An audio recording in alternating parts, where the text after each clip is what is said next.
नमस्कार, top 10 news में आपका स्वागत है। मैं हूं राम सकल यादव। आइए दिखाते हैं आपको आज की छोटी बड़ी खबरें। देश के प्रधानमंत्री नरेंद्र मोदी ने अभी हाल ही के एपिसोड में अपने लोकप्रिय कार्यक्रम मन की बात को लेकर आजमगढ़ जिला के तमसा नदी की पुनरुद्धार को लेकर चर्चा की थी। उसी क्रम में आज जनपद के जिलाधिकारी रविंद्र कुमार तमसा नदी के तट पर चंद्रमा ऋषि पहुंचे, जहां उन्होंने साफ सफाई करते हुए आमजन से स्वच्छता और सफाई की अपील किया, जिससे कि तमसा नदी अविरल और निर्मल बनी रहे। जनपद आजमगढ़ के जिलाधिकारी ने बताया कि जिले में तमसा नदी 89 किलोमीटर की दूरी तय करके 111 ग्राम पंचायतों से गुजरती है। आम जन जीवन में नदी का जहां विशेष महत्व होता है, वहीं तमसा नदी का लोगों के जनजीवन के साथ ही इसका पौराणिक महत्व भी है। उन्होंने कहा कि स्थानीय लोगों की मान्यता है कि पुरुषोत्तम भगवान श्री राम जब 14 वर्ष के वनवास के लिए निकले थे, तब वह पहली रात उन्होंने इस तमसा नदी के किनारे बिताई थी। आज भी इस नदी के किनारे सती अनसुईया के तीनों पुत्र चंद्रमा ऋषि, दत्तात्रेय ऋषि व दुर्वासा ऋषि की तपोस्थली का आश्रम है। इस चंद्रमा ऋषि आश्रम में पूरे वर्ष टूरिस्ट और बड़ी संख्या में श्रद्धालु आते हैं, जहां पूजा पाठ और तर्पण करते हैं। वहीं विभिन्न त्योहारों के बड़े पैमाने पर मेला भी लगाया जाता है, जहां कार्तिक पूर्णिमा में बड़ी संख्या में लोग स्नान करते हैं। नदी के जल की विशेष उपयोगिता है, जो मनुष्य के जनजीवन व पशुओं के पानी पीने, स्नान तथा खेत की सिंचाई में भी की जाती है।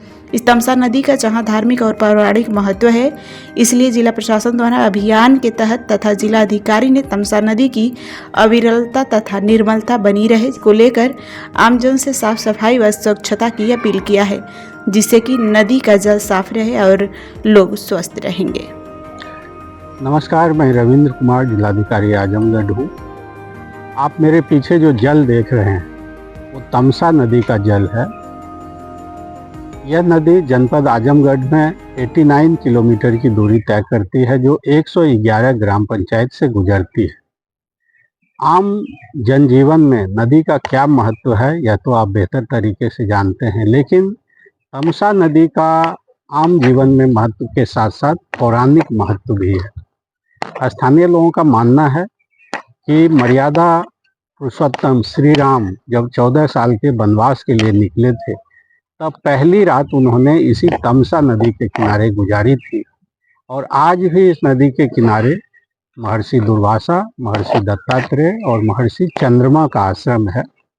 अभी मैं इसी चंद्रमा आश्रम पे खड़ा हूँ। इस आश्रम में सालों भर टूरिस्ट और श्रद्धालु आते हैं और भ्रमण करते हैं। बड़ी संख्या में लोग पूजा पाठ और तर्पण भी करते हैं। आगे आने वाली महाशिवरात्रि, उसके बाद सावन, उसके बाद आपको छठ पर्व और अन्य कई मौके पर यहाँ मेला लगता है और उस मेले में लाखों की संख्या में लोग प्रतिभाग करते हैं। महाशिवरात्रि और सावन में इस नदी का जल लेकर लोग मंदिरों में चढ़ाते हैं। कार्तिक पूर्णिमा के दिन बड़ी संख्या में लोग यहाँ स्नान करते हैं।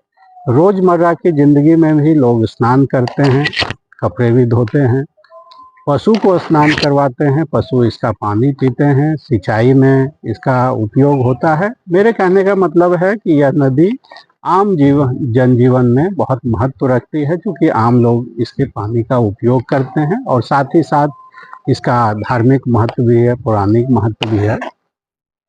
तो इसलिए जिला प्रशासन द्वारा इसमें आम लोगों का ध्यान फोकस किया गया कि जब आप जल से इतना जुड़े हैं तो गंदा जल क्यों उपयोग करते हैं। इसी बिंदु को फोकस करके इस नदी के किनारे 111 जो बसे हुए गांव हैं, उसके ग्राम प्रधानों, सचिवों और अन्य कर्मचारियों को बुलाकर गत वर्ष आजमगढ़ के हरिऔध कला केंद्र में एक वर्कशॉप का आयोजन किया गया था, जहां लोगों से ये अपील की गई कि यह नदी आपके घर के बगल से गुजरती है, आप इसके जल का उपयोग करते हैं। अगर जल साफ रहेगी तो आपको अच्छा भी लगेगा, आपके स्वास्थ्य के लिए भी अच्छा होगा। तो इसी को लेकर एक मुहिम चलाई गई और जिसके फलस्वरूप ये नदी साफ हुई।